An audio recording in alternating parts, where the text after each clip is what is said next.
This is the warning. There is a question. It's about history. We get fuzzy on the dates and the years when things occur. You think about, for example, the Battle of Yorktown, where American independence was won. What year was it? 1781, 1783, 1785? Well, it was a long time ago, right? And when things are a long time ago, it's understandable. We lose track of the year, sometimes even the decade. And so on that edge, things get blurry. Yorktown, by the way, was in 1781. And this is important because that year, filled with trial and tribulation, just like the year of 1942, is exactly the same length as this year. Same number of days, same number of hours in every day. And so let's turn the clock way back. Rome was a republic, and then it wasn't. But what was the instant that Rome went from republic to empire? When did the republic fall? What was the moment, the instant, the day, the hour?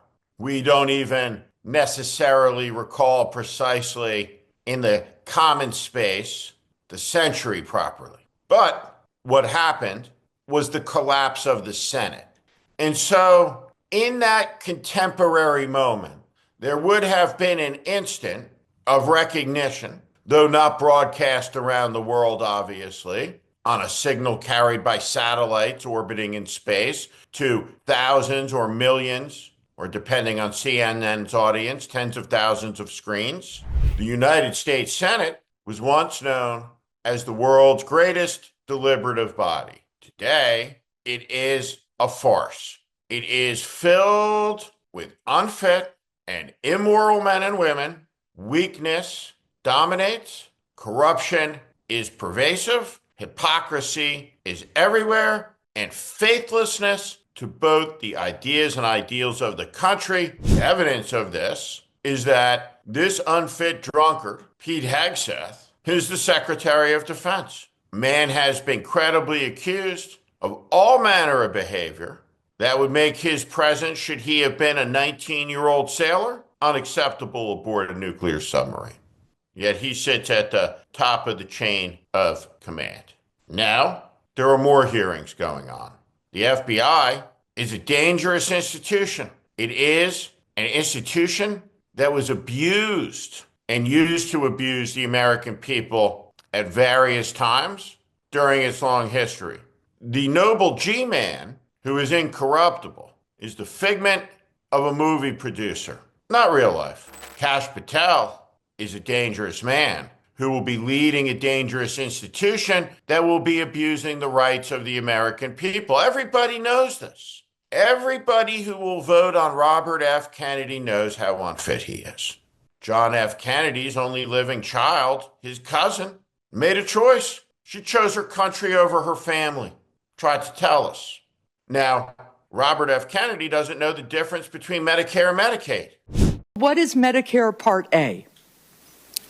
Medicare Part A pays mainly for primary care or physicians, and then Medicare. No, so it is about Medicare Part A is seniors coverage for inpatient hospital care. Medicaid is paid for by the federal government. I believe that. You said it is fully paid for. Medicaid, in fact, sir, is a federal-state partnership. The state has a partnership. Right, so you were wrong yesterday, so you're acknowledging that that statement was false, right? I misstated something. Robert F. Kennedy wants to use this job to set himself up to make a lot of money when it's over on his side of the racket, on that side of the courtroom, the plaintiff side. But Elizabeth Warren understands the codependency. There's a lot of ways that you can influence those future lawsuits and pending lawsuits while you are Secretary of HHS. And I'm asking you to commit right now that you will not take a financial stake in every one of those lawsuits so that what you do as secretary will also benefit you financially down the line. I'll comply with all the ethical guidelines. That's not the question. Robert F. Kennedy has no idea what he's talking about. We can look at it from this angle.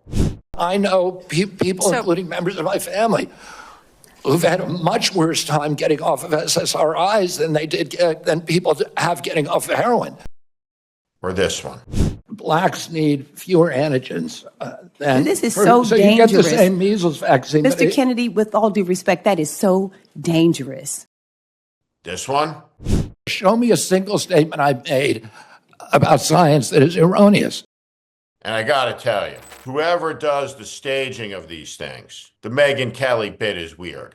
What it reminds me, honest to God, is of the TV series V, the original one, with Delta Burke. Remember when she ate the rodent? It was an incredible moment on television history in the 1980s. But I digress too much. Kash Patel. This guy's going to be the FBI director? Let's watch. You promoted a COVID vaccine reversal or detox supplement. One scientist said, I quote, "None of these substances in any form would minimize side effects from a COVID-19 vaccine." That is preying on innocent people. Did you perform clinical trials before you made that claim? I'm not a doctor, so no. And this. Mr. Patel, did Donald Trump lose the 2020 presidential election? Yes or no? President Biden's election was certified. He was sworn in and he served as the president of the United States. And this. Are you familiar with Mr. Stu Peters?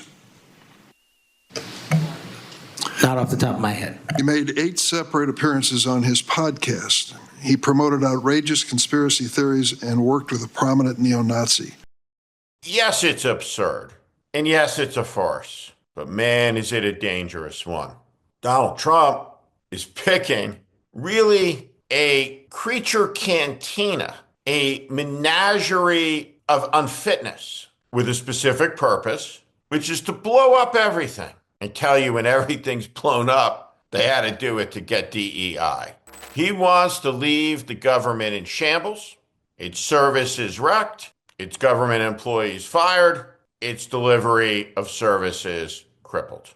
We need an opposition in this country, and we need it quick. We need it because Donald Trump is running amok. Soon, he's going to be joined. The first weeks, he spent alone with his staff, but he's filling in the government. And we have every right to say no to his worst detritus. And we have every right to have an expectation from the United States senators that serve supposedly in a co-equal branch of government, imagined in the Article 1 portions of the U.S. Constitution, that they'll stop it. Because they're supposed to be United States senators, not Donald Trump senators.